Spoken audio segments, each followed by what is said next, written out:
Hey guys, welcome to this tutorial of ethical hacking and penetration testing.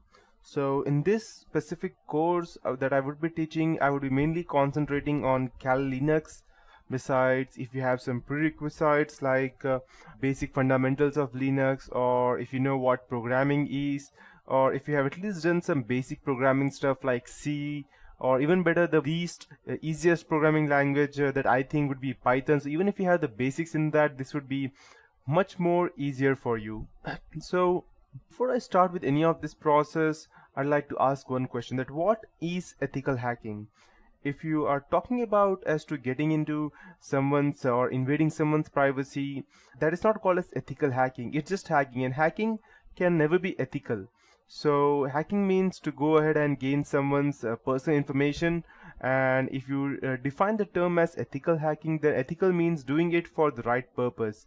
But when you are going ahead and invading someone's privacy, that cannot be considered as ethical, no matter what good you are trying to do.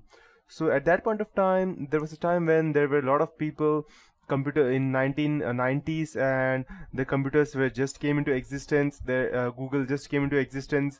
People did not knew much about using computers, and there were people who used to run programs, and there were con artists who used to call people, gather information about their computers or bank accounts over the phone. And at that point of time, the government thought that yes, there is a need for something, some countermeasure, so that these people who go ahead and create some kind of, let's say, chaos or try to cheat people, there needs to be some way so that they can be tackled with. So at that point of time, the government came in, this kind of ethical hacking came into existence, and they defined this term as ethical hacking. So to start with, just before I proceed, let me tell you that ethical hacking is not only necessary for, let's say, for your studies, or to go ahead and get some, let's say, to get a job in a company. If you're just doing this for getting a job in a company, then let me tell you that it's not that easy.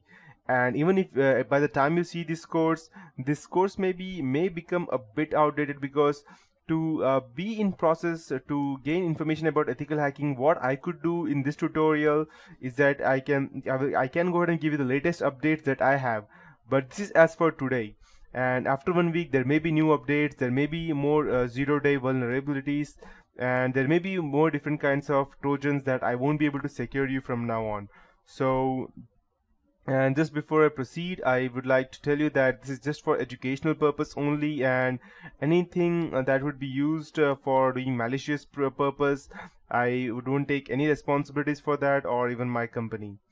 So to start with, yeah, that's how it is. So in this whole tutorial of ethical hacking and penetration testing, I would teach you what ethical hacking is, footprinting reconnaissance, that means gathering information from different places. Then we need to go out and scan the networks, the IP addresses, the whois, the domain names, and we need to go out and get into systems. So getting into a system is far different from what we see in movies. It's not like we can just go ahead, and if you see some movies like, let's say, The Matrix, which was very famous, or if you go ahead and see the Hackers movie, or if you see any movie in which they show that, okay, this guy is a hacker, so you can see them that they just go ahead, type some random stuff into computers or cell phones, and yes, it is hacked. But no, in reality, that is far away from different. It's not that interesting that you just go and get some terminals like this, the one I have on my screen, and you just go ahead and type in some stuff, and yes, you can go to hack. No, it does not work like that. You need to go ahead and gather information about your specific target, each and everything related, from his personal life to his background, what he did, to his history, what he did, to what he is current, what he likes, what he does not. Yes, because ethical hacking is a term which consists of gathering information and exploiting them on your target. But ethical hacking is not only to save yourself or your customer to whom you would go and save from getting, let's say, getting indicted from the specific hacker. It's also about attacking them. So you might be thinking that why do we need to attack someone? If you go ahead and try to penetrate someone else's organization, then it is unethical, right?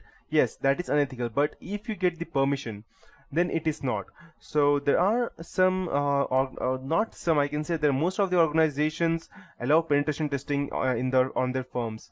The reason being that they need to know that if there are some hackers out there, and so how could they go ahead and save themselves from them.